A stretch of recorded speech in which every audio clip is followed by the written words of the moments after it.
오늘 맥체인 성경읽기 5월 19일 민수기 28장, 시편 72편, 이사야 19장 20장, 베드로후서 1장입니다. 오늘 저녁에는 베드로후서 1장 말씀 우리 함께 보고 기도하십시다.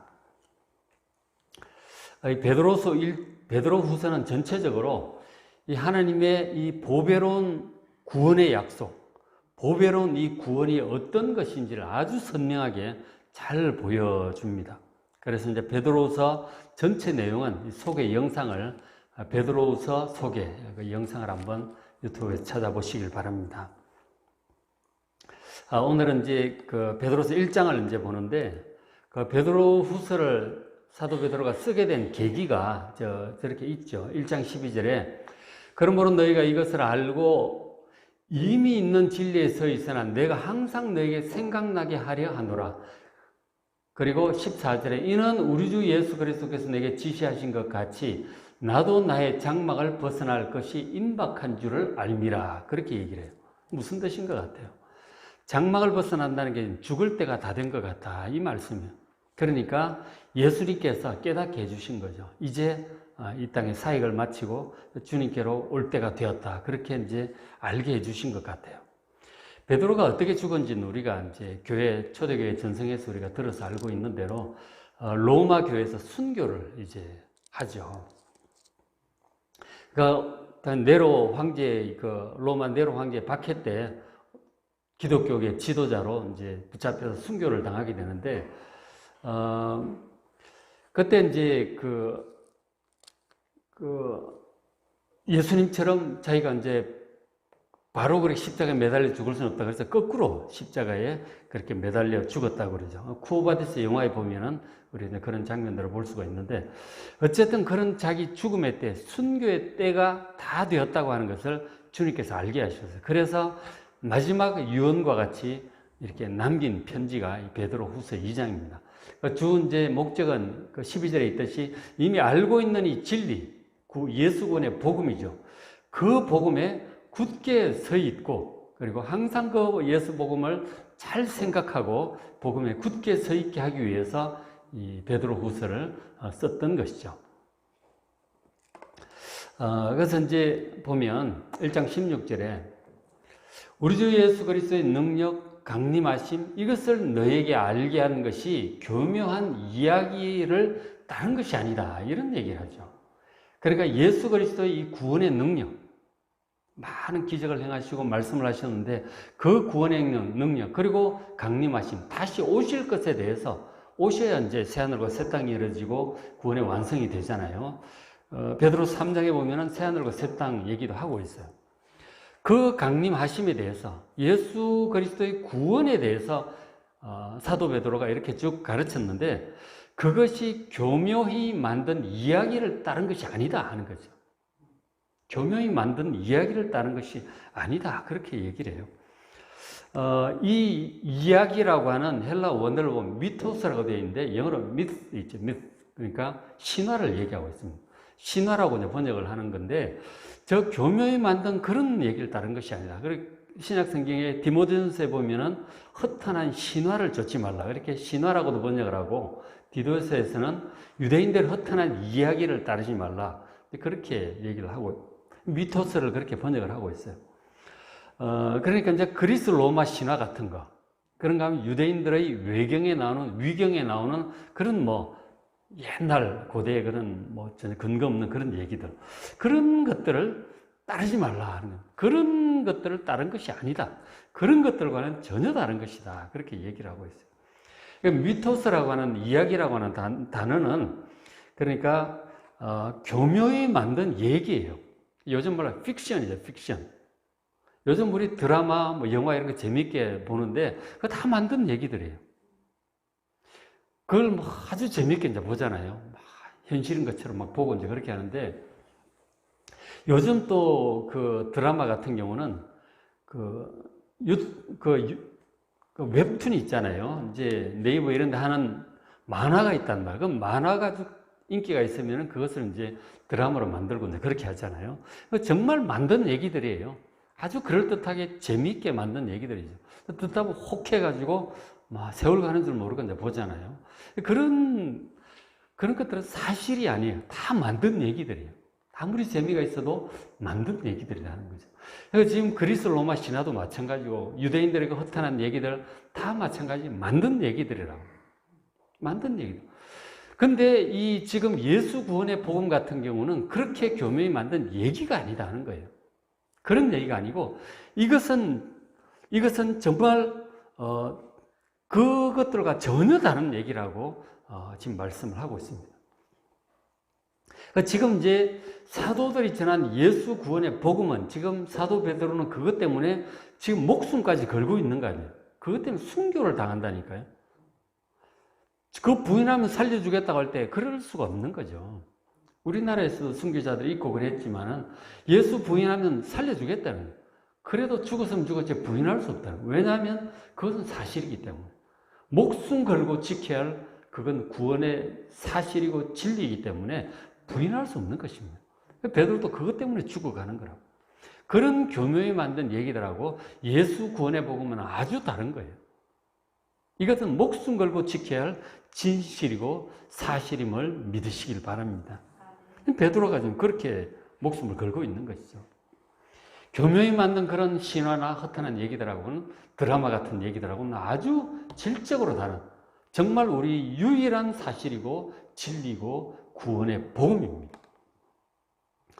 그래서 이제 사도 베드로가 그 근거를 두 가지를 지금 얘기를 해주고 있어요. 두 가지를 얘기하는 하나는 자신들이 직접 경험했던 예수님의 엄청난 능력들이에요. 그게 이제 복음서를 통해서 많이 얘기를 했죠. 정말 전무후무한 역사 속에 어디서도 볼 수 없던 엄청난 능력들을 예수님께서 행하셨어요. 그 중에 이제 특별히 하나 드는 것은 변화산에서 보았던 예수님의 변화되는 모습이었어요. 가서 기도하러 올라가는데 기도하는데 예수님이 점점 하얘지더니 광채가 나더라는 거죠. 그런 것을 보았는데 특별히 이제 가장 중요한 인상적인 것 중에 하나가 그렇게 보고 있는데 찬란한 구름이 자기들을 덮더니 그 속에서 소리가 들려오는 것이죠. 바로 그 얘기를 사도 베드로가 지금 하고 있습니다. 보시면은 교묘히 만든 이야기를 따른 것이 아니고 우리는 그의 크신 위엄을 친히 보았다. 예수님 그 구원자 하나님의 아들 예수님의 크신 위엄을 직접 보아본 것이죠. 17절에 지극히 큰 영광 중에 이러한 소리가 그에게 나기를 이는 내 사랑하는 아들이요 내 기뻐하는 자라. 하나님의 음성을 직접 들은 거예요. 예수님을 가리켜서 내 사랑하는 아들이고 기뻐하는 자라고 그의 말을 들으라고 그 음성을 직접 듣습니다. 막 혼이 나갈 정도로 제자들이 놀래죠. 예수님 세례 받을 때도 그런 음성을 들었잖아요. 그죠? 하나님께서 친히 증거하신 바로 그 하나님의 아들 예수, 그분의 능력으로 우리가 구원을 받았다고 하는 사실을 사도 베드로가 전했고 목숨을 걸고 지금 전하고 있는 것이죠. 예수 구원의 복음은 결코 신화나 허탄 얘기처럼 만든 픽션이 아니라 이것은 확실한 사실입니다. 그것을 베드로가 하나 얘기를 하고 있고 그 다음에 또 한 가지 예수 구원이 그런 얘기들과 어떻게 다른지 이것은 구약 성경의 수많은 예언들을 통해서 확증되는 그런 예수 복음입니다. 그래서 뒤이어서 1장 19절에 또 우리에게 더 확실한 예언이 있다 그렇게 말씀을 해요. 구약 성경에 있는 바 바로 이 메시아 예수 그리스도에 관한 예언들이 많이 있습니다. 아브라함을 통해서 모세를 통해서 그리고 다윗을 통해서 선지자를 통해서 이 구원자에 대해서 많은 예언의 말씀을 하나님께서 오래전부터 해오셨던 것이고 그것이 예수 나사렛 예수를 통해서 이루어졌던 것이죠. 그 확실한 예언이 있습니다. 그래서 이것은 정말 우리를 구원할 유일한 진리임을 증거하고 있는 것이죠. 자, 근데 그 구약의 예언에 관해서 어두운 데를 비추는 등불과 같다 이렇게 말을 해요. 이 어두운 세상 그리고 어두운 우리 마음을 영적으로 어두운 이 세상을 비추어서 구원의 길로 인도하는 등불과 같은 예언이에요. 이 구약의 말씀들이. 근데 그것이 날이 새어 샛별이 너희 마음에 떠오르기까지 주의하는 것이 옳다 그렇게 말을 합니다. 그리고 또 이어서 20절에 성경의 모든 예언, 저기서 성경이라고 할 때 사도 베드로 시대 성경이라고 말하는 것은 구약 성경을 얘기하는 거죠. 성경의 모든 예언은 사사로이 풀어서는 안 된다. 자기 그냥 기분 생각대로 그렇게 풀어서는 안 된다. 왜냐하면 21절 오직 성령의 감동하심을 받은 사람들이 하나님께 받아 말한 것이기 때문에 이것은 성령께서 그 사람을 통해서 기록하게 하신 거예요. 그러니까 우리가 어떤 그 글을 잘 알아들으려면은 편지라든가 알아들으려면은 그 편지를 쓴 사람의 뜻을 이제 생각을 해야 되는 거죠. 저분이 무슨 뜻으로 이렇게 썼을까? 그걸 생각을 해야 되는 거죠. 저자의 의도를 생각을 해야 된다니까요. 그냥 보고 자기 나름대로 해석을 해버리면 그건 잘못 해석하는 거예요.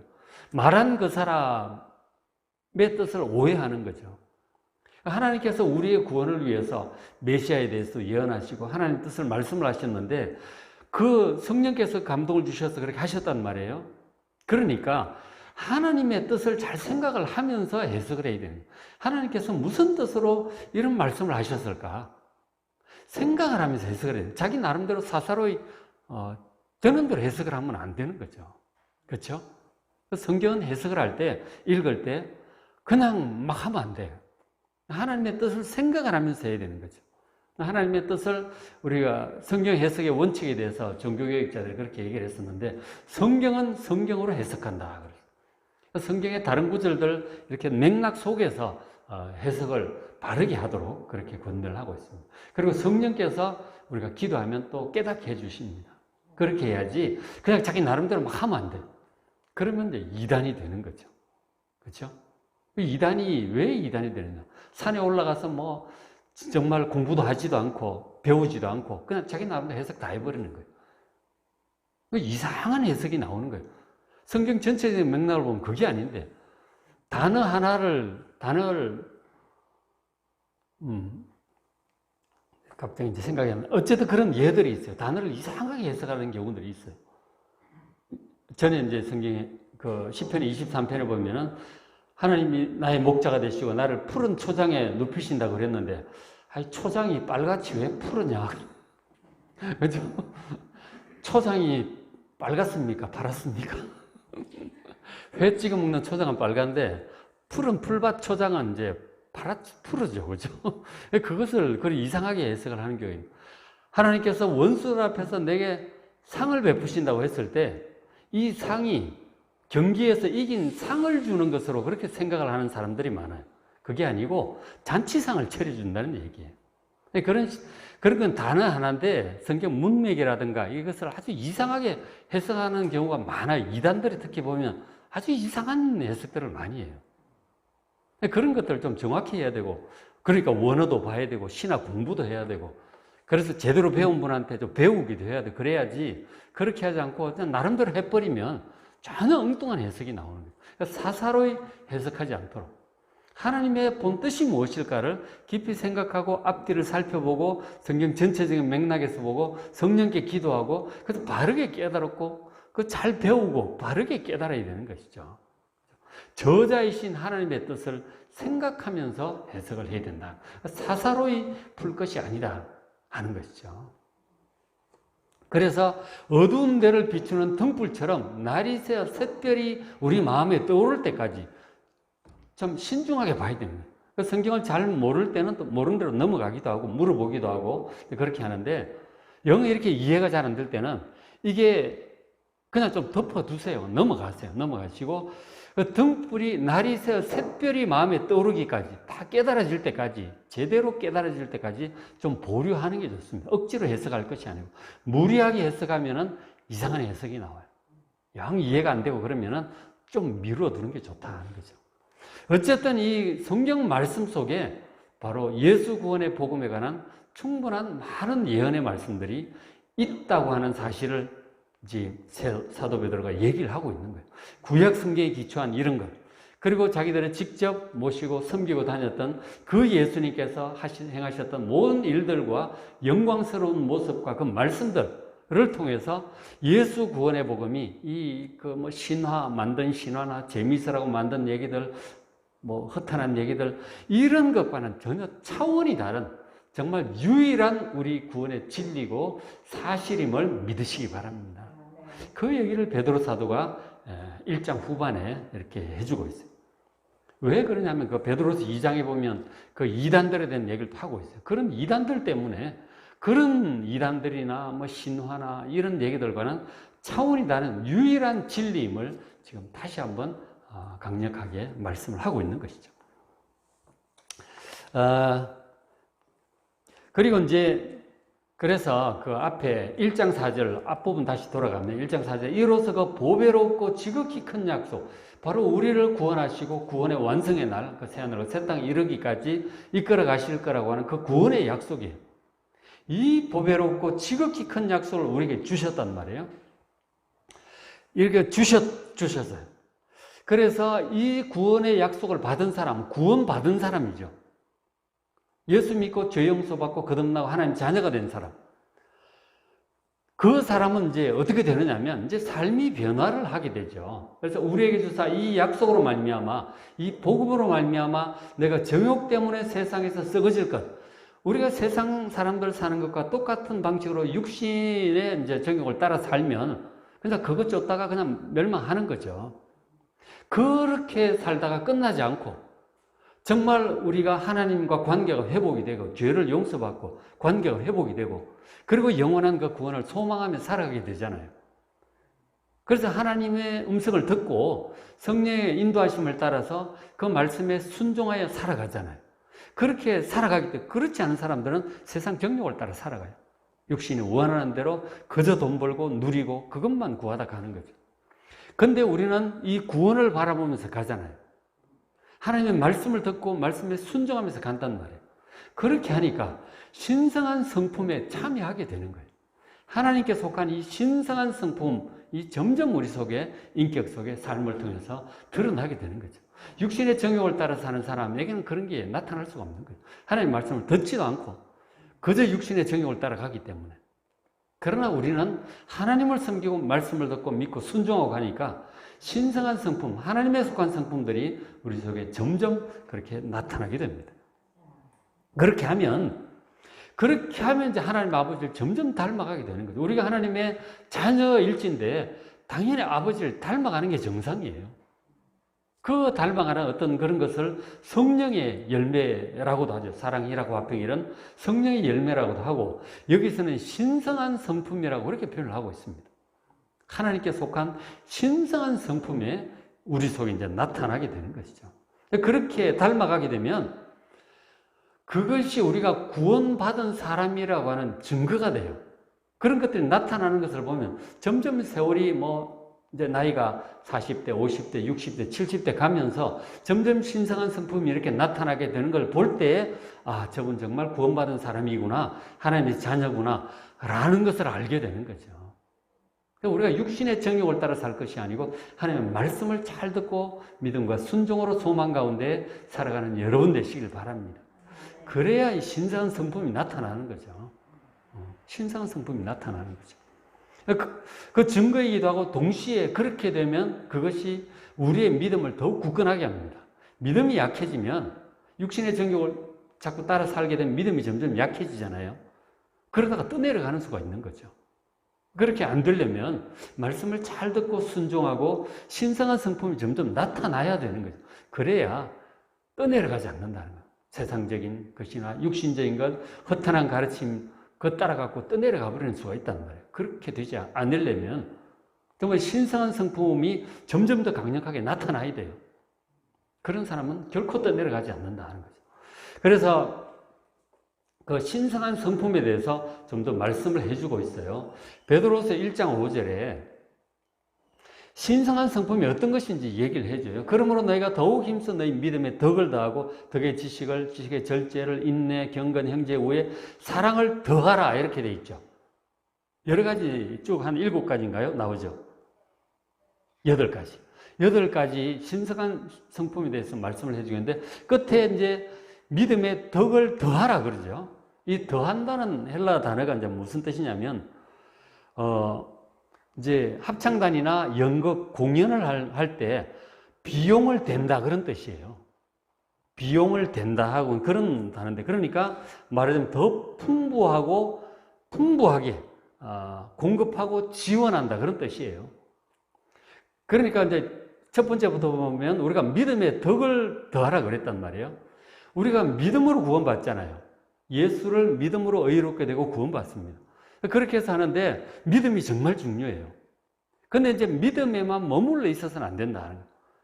믿음의 덕을 더해야 된다. 참 덕스럽게 모든 일들을 잘 해나가는 그걸 더해야 되는 거죠. 저게 이제 신앙의 성장 과정이라고 해야 될까요? 그런 과정이라고 해야 될지, 우리가 중점적으로 해야 될 것, 뭐 하나가 좀 되면 그 다음에 또 해야 될 것, 이렇게 성장 과정으로 볼 수가 있겠죠. 덕을. 덕스럽게 된 다음에는 지식을 더하라. 영적인 지식을 얘기를 하는 것이죠. 하나님에 대해서, 예수님에 대해서, 성령님에 대해서, 영원한 구원에 대해서, 하나님의 섭리에 대해서, 뭐 이런 것, 인간에 대한 지식, 이런 것들을 우리가 좀 지식이 있고 지혜와 통찰력이 있어야 정말 지혜롭게 하나님의 말씀을 따라 살 수가 있는 것이죠. 또 거기에다가 지식의 절제를 잘 절제할 수 있어야 되고, 절제가 어느 정도 되면은 또 인내에 더 관심을 가지게 된다는 거죠. 이 세상에 이제 환란과 어려움이 많기 때문에 인내가 굉장히 중요합니다. 잘 견디는 힘, 그죠? 그리고 이제 그것이 되면은 그 다음에 또 경건을 더하라. 경건은 하나님 중심으로, 하나님을 경외하면서 하나님 중심으로 살아가는 거죠. 나 중심도 아니고, 누구누구 사람 중심도 아니고, 육신 중심도 아니고, 하나님 중심, 하나님 중심으로 살아야 되는 거죠. 또 그렇게 된 다음에는 또 형제 우애를 더하라고 그랬어요. 그러니까 믿는 그리스도인 형제 자매들 가운데 서로서로 우애하고 돕고 섬기고 하는 것이죠. 거기서 더 나아가서 모든 사람을 사랑하는 사랑으로 나아가야 되는 거죠. 이런 걸 계속 공급해 가면서, 더해 가면서 이렇게 믿음이 성장함으로 신성한 성품이 더 온전하게 나타나는 여러분 되시기를 주의 이름으로 축복합니다. 이런 것들이 결국은 이제 성령의 9가지 열매하고 다 이제 저렇게 하다 보면 성령의 9가지 열매가 다 나타나요. 그죠? 다 통하는 것이죠. 그렇게 하면 11절에 이같이 되면, 이같이 하면 신성한 성품을 따라 점점 이런 것이 우리 인격 속에, 생활 속에 나타나면 우리 조국 구주 예수 그리스도 영원한 나라, 바로 하나님 나라 새하늘과 새 땅이죠. 영원한 그 하나님 나라에 들어감을 넉넉히 너희에게 주시리라. 아멘. 넉넉히 주신다는 거죠.